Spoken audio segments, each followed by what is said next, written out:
Okay, so i-unbox natin ngayon guys yung kaka-release lang na Redmi Note 13 Pro Plus 5G. Ito yun. So meron pinadalang kit sa atin ang Xiaomi. Actually, nakalagay yan sa parang maleta na case. Pakita ko na rin sa inyo yung pinadala ng Xiaomi. Ayan o. Mukhang maleta, di ba? Dito yan sa loob. Ayan, tinanggal ko na lang kasi ang hirap i-unbox. Okay, so may sticker yung kit na pinadala nila. Open natin. So malamang sa malamang hindi lang yung Redmi Note 13 Pro Plus 5G yung laman nito. Okay, so pag open natin, syempre una nating titingnan itong Redmi Note 13 Pro Plus 5G. So yun nandito sa atin guys ay Aurora Purple. Ayan, 512 gigabytes yung variant na dito sa atin. So ngayon pag-usapan natin yan. Meron din tayo ditong lalagyanan ng passport. Yan. Meron tayong Xiaomi power bank na 10,000 mAh, 22.5 watts yung kanyang output at input. Okay na din yung speed. Tapos meron tayo ditong Redmi Buds 5 Pro. Hi-res audio supported na. So, meron din siyang fast pair para mas madali natin siyang ma-connect sa ating mga devices. Meron din tayo ditong mga tag ito? Face mask. Yan, washable na mga face mask. Hindi ko sure kung ano itong ibang to. Okay. So, abangan nyo guys yung video ko gamit itong Redmi Note 13 Pro Plus 5G sa mismong event ng Xiaomi kung saan nila nirelease to, which is Thailand. So, siguro after nito, mapanood nyo to, baka ma-release ko na yung video na yon after siguro mga 2 days, 3 days, ganyan. Anyway, so ito yung laman ng kit na pinadala ng Xiaomi. Tabi muna natin itong mga to. Focus muna tayo dito sa Redmi Note 13 Pro Plus 5G. Yan. Ang ganda guys na itsura. Grabe. Dito pa lang yun sa picture ng box. So, silyadong-silyado pa yan. Kita nyo naman. May sticker pa.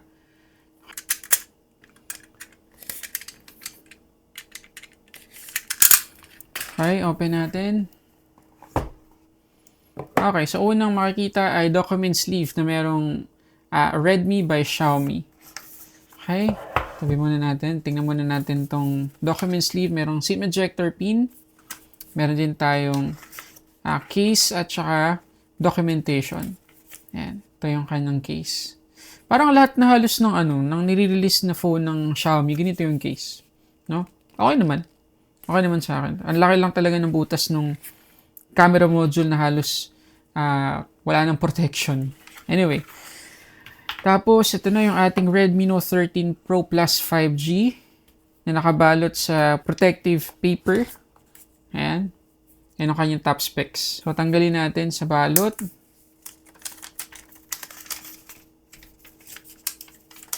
Okay, first impressions muna guys sa design. Grabe. Grabe, ang ganda ng ginawa ng Xiaomi dito sa Redmi Note 13 Pro Plus na Aurora Purple. Highly recommended talaga tong design na to, itong colorway na to. Grabe. Inspired daw to by Dutch painter na si Piet Mondrian. Ang ganda. Grabe guys. So far parang ito yung first phone ngayong 2024 na talagang naabot yung hinahanap kong design sa isang phone. Grabe. Sobrang ganda. Matte finish. Tapos, merong iba't ibang kulay na hindi awkward, hindi out of place yung ibang kulay. Alam yun, basta ang ganda. Complement sa lahat ng parts ng phone yung kulay. Tapos, curve yung mga gilid niya.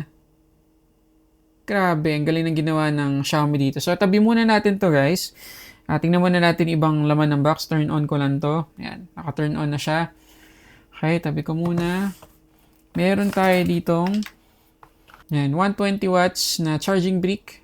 Ayan, USB-A pa rin yung kanyang port. At syempre, yung ating USB-C to USB-A cable. So, yun lang naman yung laman. Balikan natin itong Redmi Note 13 Pro Plus 5G.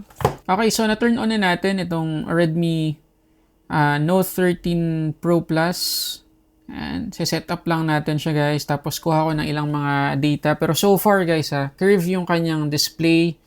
Ayan, meron na tayong pre-installed na screen protector. Tapos, ayan, meron tayong secondary speaker dito, main mic. Tapos meron tayong IR blaster. Tapos dito sa ilalim, yung ating USB-C port, main mic, yung ating SIM tray at yung ating main speaker. Tapos yung ating volume up and down buttons nandito sa my right side, pati yung power lock button. Okay? Grabe, ang ganda ng design. Hindi ako makamove on. Ang lupit ng ginawa ng Xiaomi dito. So, setup ko lang muna guys, tapos balikan ko kayo. Excited na ako.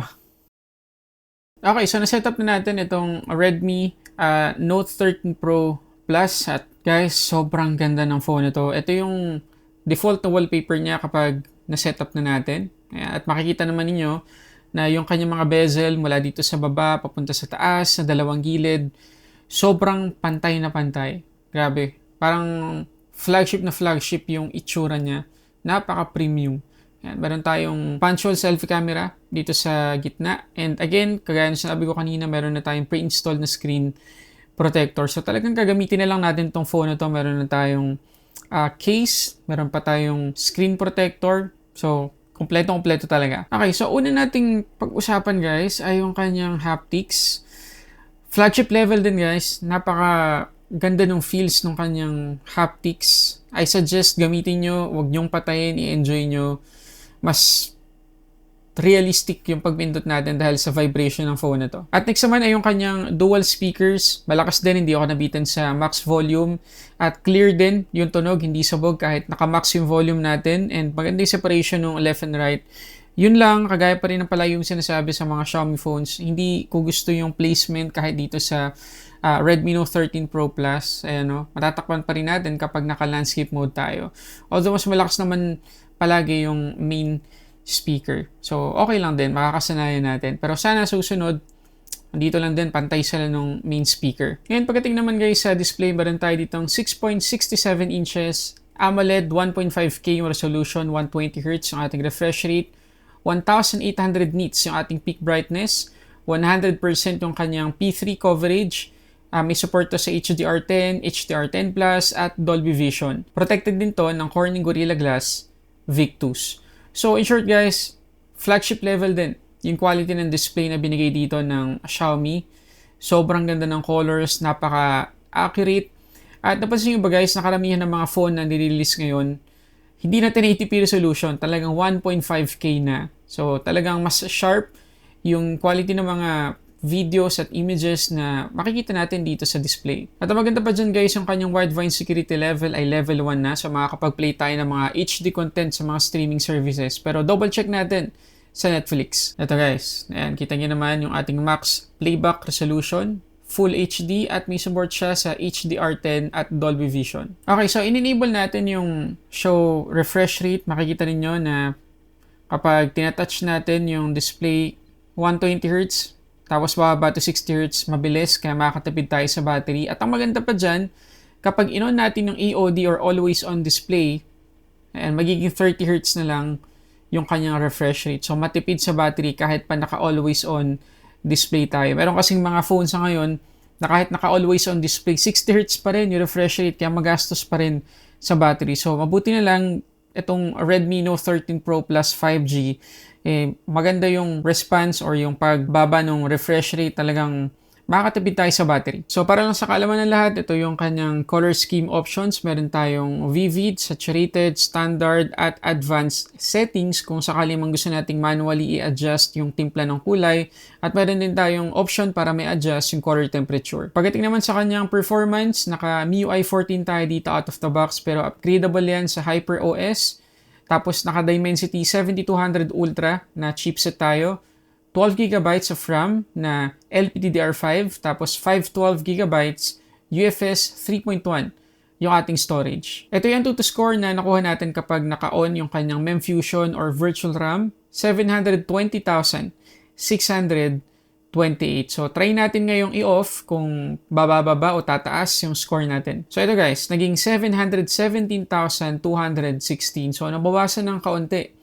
So, dito sa Redmi Note 13 Pro Plus, merong benefit na ibibigay sa atin yung MEMfusion or virtual RAM. So, pwede nyo naman gamitin. Okay, so dito sa SpongeBob Cosmic Shake, ay yung ating video settings or graphic settings ay naka-ultra, sagad yan sa lahat ng aspect. Ayan. Pero natuwa ako guys kasi kapag nilaro natin tong game na to na naka-ultra yung graphic settings natin, feel na feel mo talaga yung 120Hz na FPS or 120Hz na refresh rate, 120 FPS na gameplay dito. Ayan o. Walang lag, napaka-smooth talaga guys. Kahit na ang bigat na ng graphics natin. Ayan o. Mag-turn tayo. Napaka-responsive nung display niya. Sa ngayon, hindi ko pa alam yung touch sampling rate ng Redmi Note 13 Pro Plus. Pero I assume 2160 din. Kaya mag-enjoy talaga tayo kapag nag-game tayo dito sa phone na to. Ayan. So, try natin.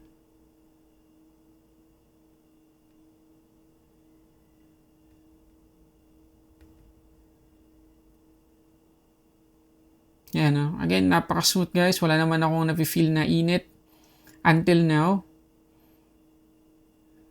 Usually, meron mga phones na ilang minutes mo lang ako naglalaro dito sa SpongeBob Cosmic Shake. Nafe-feel ko na yung init sa likod. Pero ito, so far, wala pa naman. So, try natin sa ibang game. Asphalt 9 tayo. Okay, so dito naman guys sa Asphalt 9. Again, nakakatuwa kasi na-generate niya lahat ng graphics.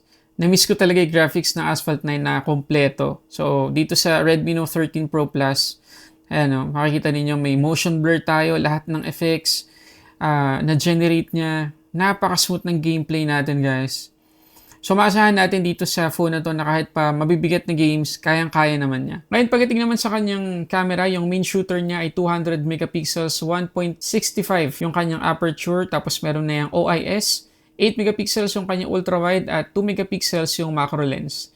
Yung selfie camera naman, 16 megapixels. So, dito sa likod ay makakapag-shoot tayo ng 4K 30 frames per second or 24 frames per second. Pero yung kanyang selfie camera, ganun pa rin, 1080p, 60 frames per second yung sagad. So, try natin at tingnan natin yung quality ng mga photos at videos.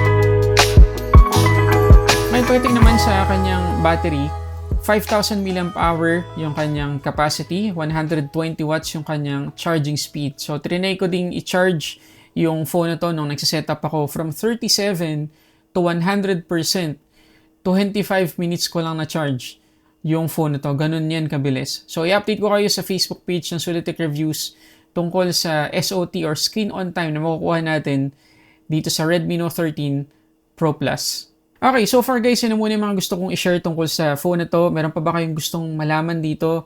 I-comment nyo na dyan sa baba at susubukan nating makagawa ng follow-up video. At panoorin nyo rin guys yung video ko tungkol sa launch itong Redmi Note 13 Pro Plus doon sa Thailand. So maraming salamat guys sa panonood para sa samot sa ating unboxing reviews.